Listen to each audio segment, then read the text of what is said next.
Shalom Bapak Ibu Saudara, kita melanjutkan studi kita kristalisasi masih di kitab 1 Raja-Raja. Kali ini kita ambil tema dulu tentang tabut yang dipindahkan oleh Salomo dari kota Daud ya, Sion.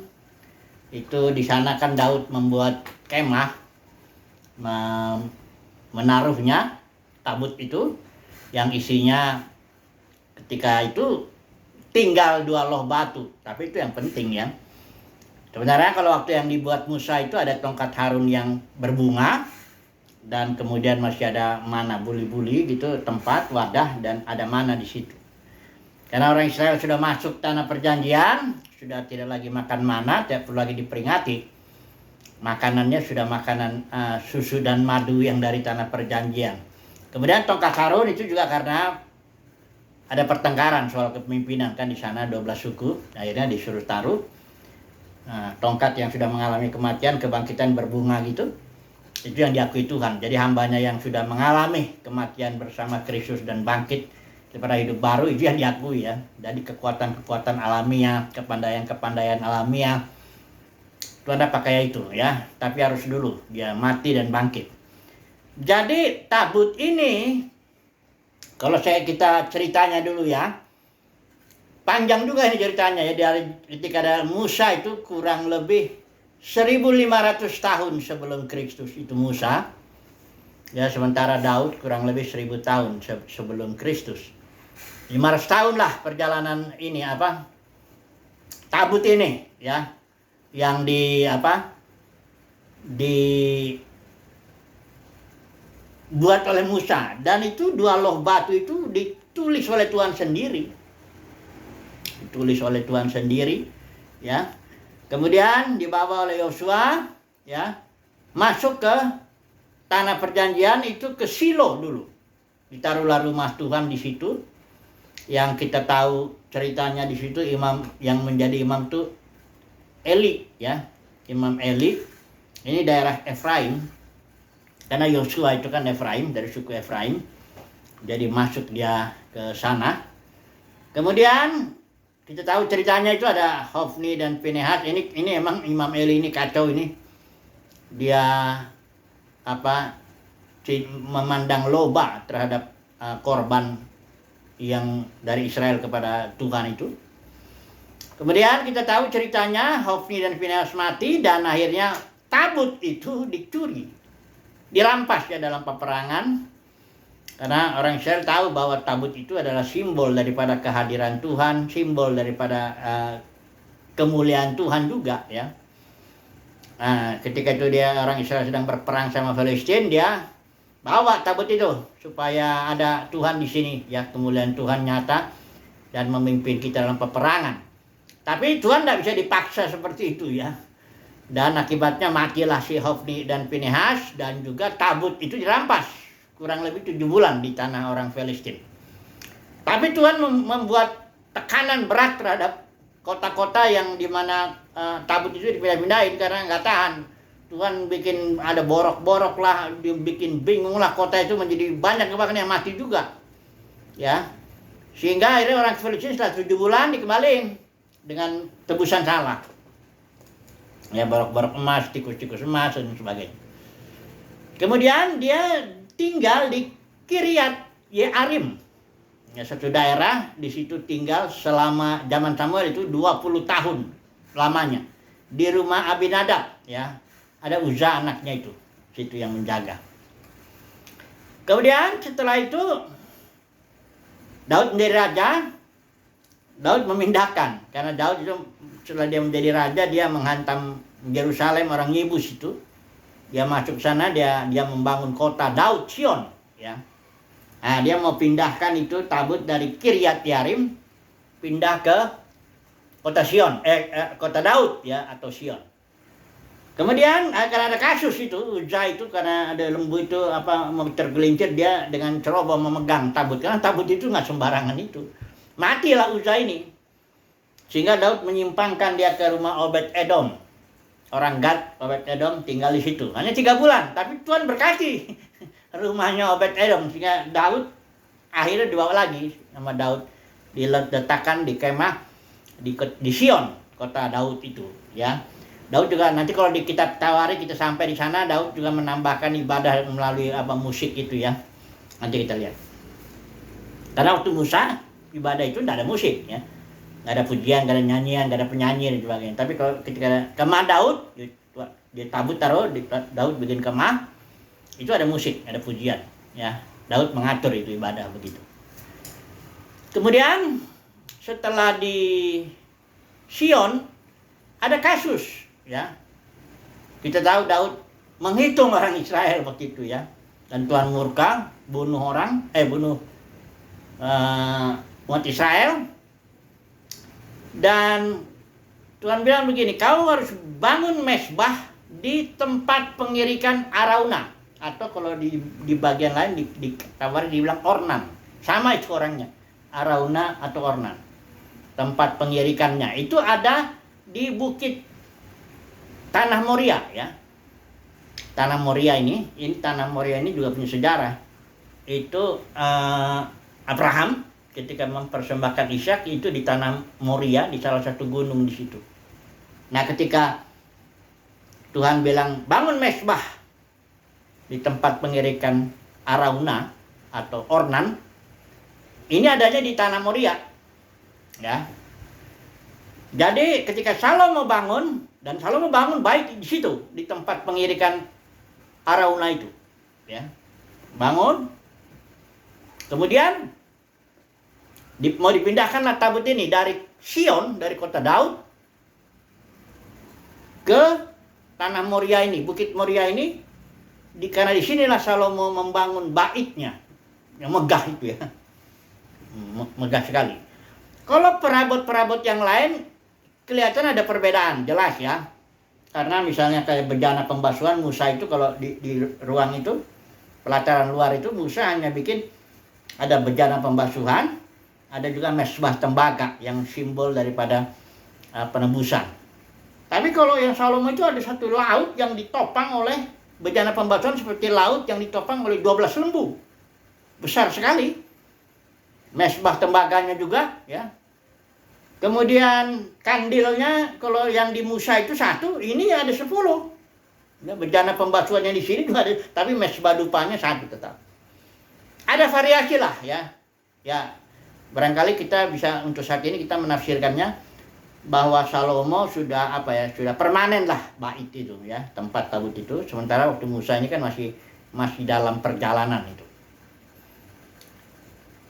Kemudian tapi tabut tidak bisa dibuat lagi ya, harus tabut yang dibuat Musa itu yang tulisannya ditukik oleh Tuhan sendiri itu di 2 loh batu itu. Jadi harus itu, tidak boleh ganti-ganti ya. Setelah itu Salomo pindahkan ya di Tanah Moria itu, dia tetap bangun bait sucinya tetap tiga wilayah gitu ya. Ini pelataran, di sini ruang kudus, di sini ruang Maha Kudus. Disitulah tabut itu. Nah, imam besar kalau masuk ke situ pun itu hanya 1 kali setahun. Ya, boleh masuk. Kalau dia salah nanti dalam ibadah, makanya imam besar kadang-kadang pakai kerincing-kerincing kakinya, dan bahkan ada yang mengatakan tradisi pakai tali. Takutnya kalau nanti dia masuk dia salah, mati dia di situ. Orang kan gak ada yang bisa ngangkat dia karena ada tabut di situ, ya. Jadi ditariklah itu. Kalau mati dia, kalau nanti kerincingnya nggak bunyi lagi, berarti jangan-jangan sudah mati di situ karena salah. Kayak Nadab dan Abihu ya. Nggak gampang-gampang ini ibadah. Sembarangan aja mau-maunya aja gitu ya. Nanti kita lihat dalam Perjanjian Baru kok kelihatannya kok sembarangan aja. Enggak juga sebenarnya. Ya, tunggu dulu kita lihat ya. Penanya begitu. Tabut itu ditaruh di ruang Maha Kudus. Ya, ada juga kerup di situ. Salomo buat semua selesai. Kemudian Tuhan janji ya, jika kita sudah bahas kemarin tuh, engkau menuruti semuanya, aku akan diam di sini. Ini coba dulu janji, kita baca dulu aja ya. Janji Tuhan mengenai rumah ya. Ini dia. Jika pasal 6 ya, 1 Raja-Raja ayat 11. Jika engkau hidup, ayat 12 ya. Jika engkau hidup menurut segala ketetapanku dan melakukan segala peraturanku dan tetap mengikuti segala perintahku dan tidak menyimpang daripadanya, maka aku akan menepati janjiku kepadamu yang telah kufirmankan kepada Daud ayahmu. Ya, dikatakan aku akan diam di tengah-tengah orang Israel dan tidak hendak meninggalkan umatku Israel. Jadi tabut itu sebagai simbol daripada kehadiran Tuhan, simbol juga kemuliaan Tuhan, karena begitu tabut datang, ya, baru kemuliaan Tuhan itu turun. Jadi terkait itu kemuliaan Tuhan itu dengan tabut itu, ya. Karena itu makanya istrinya Pinehas itu waktu tabut itu dirampas, ya. Istrinya Pinehas itu dia melahirkan, dia kasih anak Ikabod namanya. Istilah Ibrani Ikabod itu artinya kabod itu kemuliaan. Ikabod hilang kemuliaan karena tabut itu dirampas. Jadi tabut ini memang dengan kemuliaan Tuhan, ya itu memang satu paket lah, satu inilah, ya, satu paket lah begitu ya, tidak bisa dipisahkan itu. Ya, ketika Musa juga mendirikan kemah, selesai tabut diletakkan semua situ, kemuliaan Tuhan turun. Ini juga begitu sama, ya. Nah, kemudian cerita dulu sebentar mengenai tabut ini. Jadi masih ceritanya sebentar, ya. Kemudian Israel, Salomo kan jatuh ke dalam penyembahan berhala. Ini memang mengerikan sekali, ya. Salomo orang yang begitu dicintai Tuhan dengan hikmat, ya. Tapi kita bahas. Pokoknya pecahlah kerajaan itu. Jadi sebagian ikut Jerobeam itu anaknya seorang dari Efraim. Emang Efraim dengan Yehuda ini biasanya bersaing terus itu, ya. Efraim, Jerobeam dapat janji hampir sama dengan janji Daud itu. Hanya sayang Jerobeam juga ya bandel juga bikin ibadah yang baru. Nanti kita akan belajar ini. Rehabeam ini hanya 2 suku, Yehuda dan Benyamin. Berjalanlah ini 2 raja ini, nanti kita bahas raja-raja. Kebanyakan kalau raja yang di kerajaan utara itu Israel itu yang 10 suku, itu jahat itu ya. Hanya di sini ada yang bagus, ada Asa, Josafat, ya, Hizkia, ada raja-raja yang bagus di Yehuda itu, kerajaan selatan. Tapi toh akhirnya karena penyembahan berhalanya itu yang utara dibuang ke Asyur tahun 722 sebelum Masehi, sebelum Kristus datang. Dibuang ke Asyur dan tidak kembali, 10 suku. Makanya ada yang bilang 10 suku yang hilang, ya. Kemudian di sini dibuang juga akhirnya, ya. Dibuang. Dan itu Nebukadnezar datang menghancurkan itu bait yang dibangun Salomo itu. Nebukadnezar hancurkan gitu. Dirampas. Nah, itu masalahnya tabutnya nggak tahu kemana. Sejak saat itu nggak kelihatan tuh tabut itu kemana. Karena setelah dia dibawa ke Babel, kan ini suku Yehuda ini dengan Benyamin, kerajaan selatan ini tahun 586 sebelum Masehi. Jadi duluan yang sana. Yang tahun 722 sebelum Masehi itu duluan dia diangkut, ya. Baru yang di sini, yang selatan. Diangkut yang selatan di Babel. Dan ketika pulang itu Babel 70 tahun kurang lebih sana di Babel. Pulang kembali di bawah 3 kepemimpinan ini. Babel dia bangun bait suci, ya. Kemudian Nehemia itu bangun tembok. Ezra itu mengajar umat untuk cinta Taurat. Memang Israel setelah pulang ke tanah perjanjian gak pernah lagi nyembah berhala, itu gak pernah. Mereka jadi cinta kepada Taurat. Ya, Ezra itu waktu itu memimpin pelajaran tentang Taurat, kebangunan rohani lah, ya. Hanya setelah beberapa abad kemudian muncul orang Farisi ini, ahli Taurat ini. Jadi setelah setelah Israel kerajaan selatan itu dibuang ke Babel, itu tabut nggak tahu kemana. Nggak ada cerita. Karena kalau memang ada di Babel, dibawa di Babel, tentu waktu Jerubabel itu datang, ya, rombongan sekitar hanya 50.000 aja. Padahal Israel barangkali bisa 2 atau 3 juta, ya kan, yang keluar dari Mesir sekitar segitu. 600.000 yang dewasa, kalau dengan isinya 1,2 juta plus bangsa-bangsa plus anak-anak sekitar 2-3 juta, 2,5 juta. Yang pulang hanya 50.000 di bawah pimpinan Jerubabel itu, dan tidak ada disebut di situ tabut, ya.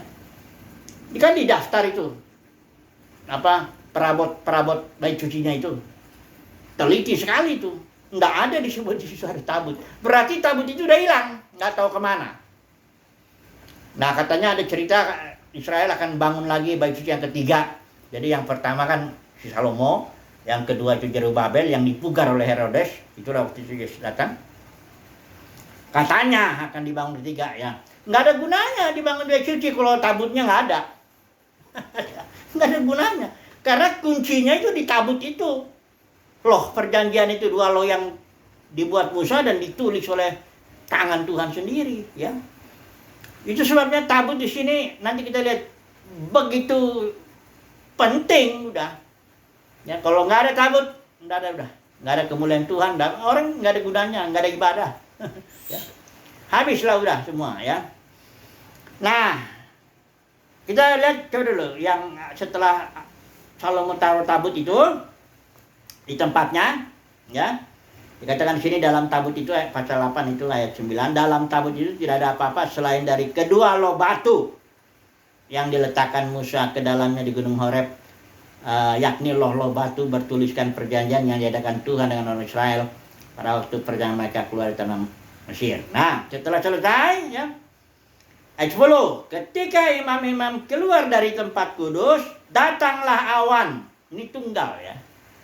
Kalau Alkitab menyebut awan itu tunggal, itu berarti kemuliaan Tuhan.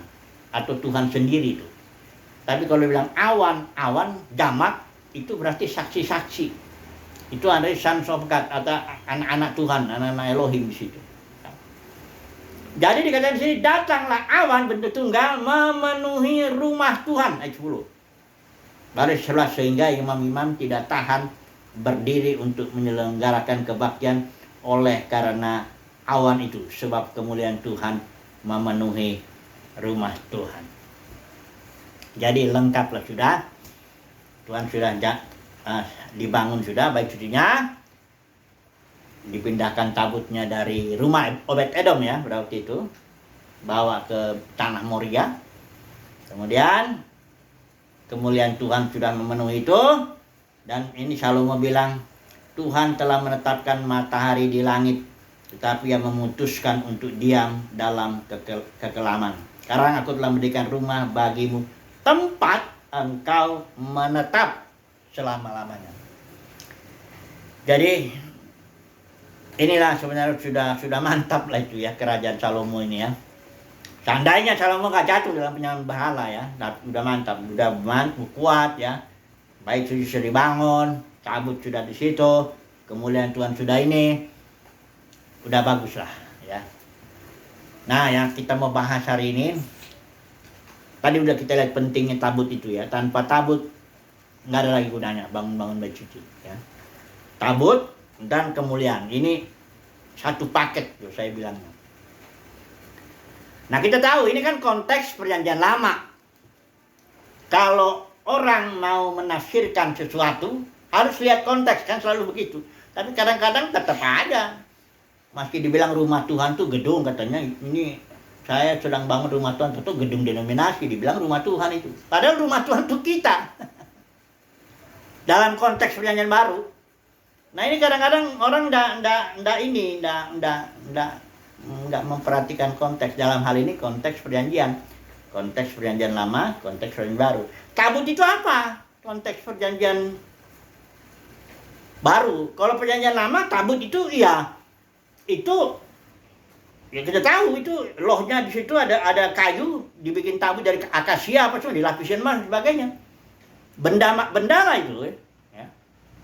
Tapi kalau dia masuk ke dalam konteks perjanjian baru, nah ini Kolose 2:17 itu ya.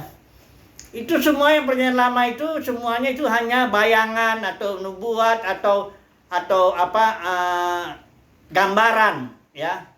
Realitanya, penggenapannya, wujudnya itu adalah Kristus yang di dalam batin. Jadi tabut dalam konteks perjanjian lama itu bentuknya benda itu. Tapi ketika masuk ke dalam perjanjian baru, konteks perjanjian, maka tabut itu adalah Kristus dalam batin kita. Kenapa dalam batin? Karena kemah suci itu tabut itu ditempatkan di bagian dalam, trilogi ya. Bagian pelataran luar, pelataran kudus, ruang Maha Kudus. Di situ nih tabutnya. Kayak kita ini roh, jiwa, tubuh. Jadi tabutnya ada dalam roh kita. Sesuai dengan Yeskiel 36. Saudara kita baca, ini penting juga ini. Yeskiel 36 ya, ayat 26-27 ya. Ini soalnya Perjanjian Lama pun mengatakan begitu. Yeskiel 36 ayat 26 sampai dan 27. Perhatikan ini. Kamu akan kuberikan hati yang baru dan roh yang baru di dalam batinmu. Baru ayat 27, rohku akan kuberikan diam di dalam batinmu. Jadi ini dinubuatkan ini sebenarnya nubuat perjanjian baru ini yang ditulis oleh Yeskiel. Tapi dalam Yeremia 31 ayat 31 itu lebih jelas. Nanti kita singgung situ juga. Jadi menafsirkan tabut itu, yaitu tabut itu adalah Kristus di dalam batin kita. Ya, kalau orang Kristen udah nggak peduli dengan tabut atau nggak peduli dengan Kristus yang dalam batin, fokusnya udah lahiriah, nggak ada gunanya lagi ibadahnya. Kayak orang Israel bangun bait suci nggak ada tabutnya, betul nggak? Makanya Yesus udah bilang ibadah yang di Israel itu sekarang ini dalam perjanjian baru dalam roh dan kebenaran. Ya, realitanya ini Kristus dalam batin. Ibadah dalam perjanjian baru itu adalah ibadah yang peduli dengan tabut, peduli dengan Kristus dalam batin. Artinya ibadah yang dipimpin oleh Kristus, oleh roh. Harus begitu. Memberi juga dipimpin oleh roh. Pergi kebaktian mau kemana kek, mau pertemuan, bahkan bekerja di ladang kek, bekerja di bengkel kek, bisnis kek apa, semua harus dipimpin roh. Itu baru ibadah. Itu baru peduli dengan tabut. Kalau udah fokusnya lahiriah, datangnya ke gedung ini, katanya harus kerjakan ada ritual-ritual di situ. Bayar lagi harus perpuluhan supaya diberkati katanya. Buat sulung lagi begini begitu. Ini rumah Tuhan, enggak boleh ya. Harus jangan tinggalkan pertemuan ibadah. Konyol semua. Lahiriah semua, itu enggak peduli tabut. Itu bukan ibadah. Itu cuma ritual aja, ritual agamawi. Memang kekristenan sudah jatuh ke dalam ritual agamawi. Karena para pemimpinnya itu para pemimpin agama itu. Terus tahu kalau agama itu bedanya dengan pemimpin spiritual katakan dia. Pemimpin agama itu selalu ngomong jika, maka, seperti konteks perjanjian lama. Jika kau ngasih perpuluhan, maka kau diberkati 100 kali lipat katanya, atau entah berapa kali lipat, ya pokoknya dikasih aja. Jika kau datangi, makanya dia bilang, kalau kau tersinggung sama pendeta nggak datang ke tempat kebaktian ini, kau datang kutuk ya, jika maka. Tapi dalam konteks perjanjian baru itu semuanya sudah digenapi. Kristus dalam batin itu sudah dalam hidup kita. Kristus yang adalah hayat, Kristus yang adalah air hidup, Kristus yang adalah pengurapan dalam batin itu sudah dimiliki. Tinggal karenanya kita ikutilah pimpinan Kristus dalam batin itu. Tidak ada lagi aturan-aturan agamawi. Nggak ada. Ya. Itu finish, kata Yesus, sudah selesai penggenapannya Kristus dalam batin. Jadi kalau dunia kekristenan nggak peduli lagi dengan tabut, ya, dengan Kristus dalam batin. Ya. Kenapa? Iya, udah fokusnya udah nggak di dalam batin kok. Ya. Kalau bicara sukses apa? Dalam dunia kekristenan coba dulu. Jujur aja lah. Kan kalau orang sukses dalam dunia kekristenan kan apa? Berhasil menarik ratusan atau bahkan ribuan, ratusan bahkan puluhan ribu, ratusan ribu orang ikut dia. Ya. Kedua, apa lagi suksesnya? Ya gedungnya besar lah kalau tempat kebaktian. Jangan jalan-jalan sini nyebrang sungai lagi. Ngawur gitu dianggapnya. Apa lagi? Sekolah teologinya mesti besar dong. Bikin besar. Bagus lah. Jangan yang nggak jelas ya. Apalagi ya khotbahnya, pokoknya yang luaran lah ya, saudara udah tahu lah itu suksesnya dalam dunia kekristenan, dalam dunia kekristenan saat ini yang sudah menjadi lahiriah. Kalau dibilang pendeta besar, itu bukan batinnya yang besar, karena bagaimana mengukur batin? Pendeta besar dipakai Tuhan luar biasa, itu pasti yang dimaksud itu yang ya itu Yang tadi saya bilang itu, hal-hal yang lahiriah, jasmani. Nggak fokus lagi kepada tabut, nggak fokus lagi pada Kristus dalam batin, nggak lagi. Ya, makanya saya baru diskusi, saya bikin tulisan. Saya mengatakan bahwa buah sulung ini adalah orang.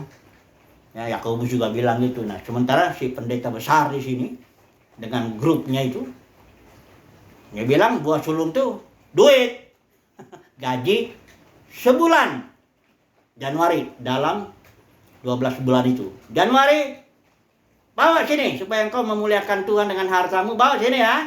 Ini organisasi di sini, bawa semua. Nggak boleh disisain. Jadi orang makan apa itu urusan lu lah. Kepeduli. Pokoknya bawa sini. Ya. Ini si pendeta besar ini kan grupnya banyak lah. Ya.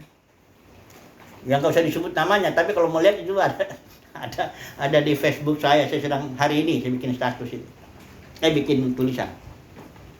Terus ada yang komen di bawah. Wah, kan saya ceritakan bahwa buah sulung itu orang lah, bahwa buah sulung itu akan dinyatakan nanti ketika di Roma 8 itu ya 1921 itu. Buah sulung akan nanti melayani berjaman-jaman sampai dituai, sampai terakhir semua manusia dituai. Jadi buah sulung orang intinya ya.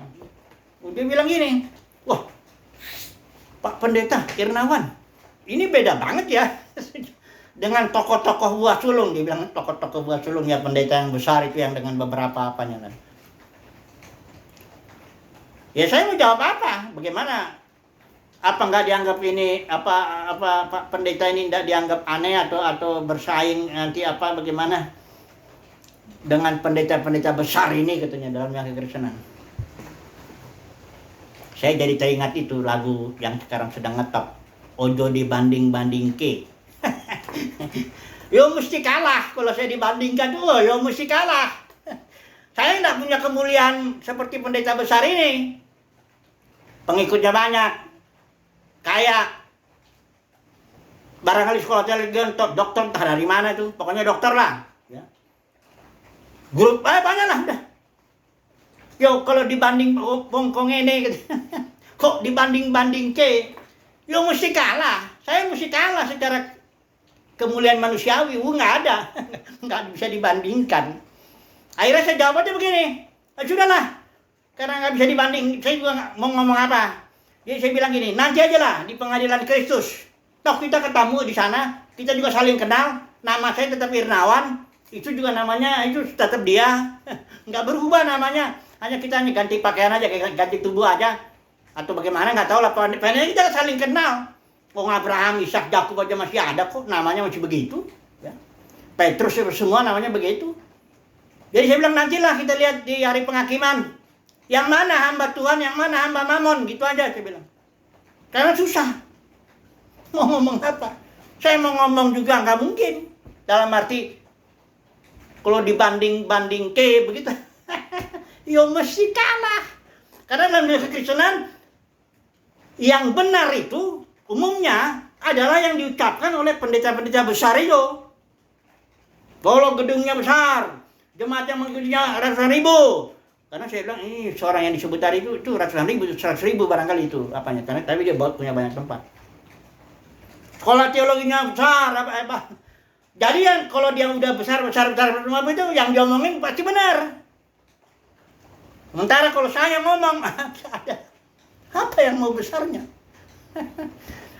Salah aja bawaannya kan gitu. Percislah ini dunia kekristenan ini kayak yang dibilang Jack Ma itu. Kalau orang miskin ngomong salah ya. Tapi kalau orang kaya, kentut pun dia katanya maaf itu dia bilang itu.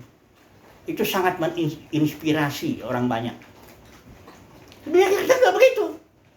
Nah, itu soalnya saya bilang udahlah nanti aja lah kita ketemu lah ya di pengadilan Kristus ya. Di situ nanti kita tahu apakah buah sulung itu orang umat pilihan Tuhan yang dibilang Roma dan Yakobus itu atau buah sulung seperti yang dibilang itu gaji sebulan tarik buat organisasinya. Kita lihat lah. Tapi saya yakin umat pilihan Tuhan saat ini pun sudah tahu. Karena Kristus dalam batin ini adalah pengurapan dia. Dia akan mengajarkan segala sesuatu. Saudara, sebagai umat pilihan Tuhan tidak perlu diajarin. Saya cuma ngomong begini hanya peneguhan aja. Saudara sudah tahu kok, buah sulung itu orang atau duit. Saudara tahu kok yang mana hamba Tuhan, mana hamba mamon. Saudara sudah tahu kebenaran sebenarnya. Hanya kalau orang nggak punya karunia umat pilihan Tuhan, nggak punya karunia pengajaran, memang dia nggak bisa membeberkannya secara sistematis. Seperti seorang teolog-teolog itu nggak bisa. Tapi yang jelas dia tahu, karena pengurapan. Itu satu ya. Saya mau sambung lagi dulu, kemuliaan. Tabut dengan kemuliaan itu satu paket. Jadi kemuliaan kita apa? Christ in you, the hope of glory. Sebenarnya kemuliaan kita ini batinia, dalam batin itu kita sudah menikmati atau mengalami kemuliaan Kristus. Cuma belum kelihatan. Dalamnya kekristenan kalau ditanya mana kemuliaanmu? Ya nggak ada di dalam batin begini. Siapa yang mau tahu? Tapi nanti apabila Kristus yang adalah hidup kita menyatakan diri kelak, kita juga akan menyatakan diri bersama-sama dengan dia dalam kemuliaan. Di situ nanti kelihatan ketika Tuhan sudah datang menyatakan dirinya, disitulah kemuliaan kita. Karena Tuhan sudah akan datang dengan kemuliaannya. Dan kita akan ambil bagian di situ. Tapi sekarang ini, kemuliaan kita masih batinnya. Kayak Paulus waktu dibilang, kau hamba Tuhan ya? Mana buktinya kau hamba Tuhan? Mana buktinya kau rasul? Yang dibuktikan Paulus, aku tuh banyak penderitaannya disebutlah ini itu ini, waduh dilempari orang, karam kapal. Karena hartanya Paulus itu harta dalam batin, harta dalam bejana tanah liat. Ya bukan harta yang di luar. Makanya ojo dibanding-banding ke lah. Ya mesti kalah lah kalau kita ini dibanding umat pilihan Tuhan dibandingkan dengan jagoan-jagoan dalam kekristenan. Pasti kalah. Ya nggak ada lah, umat pilihan Tuhan itu sederhana. Makanya Watchman ini sekali lagi nih saya kutip ya sebagai penutup lah. Kalau ingin tahu orang yang kenal Tuhan, kalau ingin tahu orang yang mengenal Alkitab, kalau ingin tahu orang yang betul-betul hatinya cinta Tuhan, mencari Tuhan, nggak cari kemuliaan manusia. Kalau ingin tahu itu, jangan cari dalam kekristenan tempat orang-orang top di sana. Karena orang-orang top di sana itu kemuliaannya manusiawi, kemuliaannya lahiriah, kemuliaannya jasmania. Tapi kalau umat pilihan Tuhan, kemuliaannya batinnya. Christ in you, the hope of glory. Amin.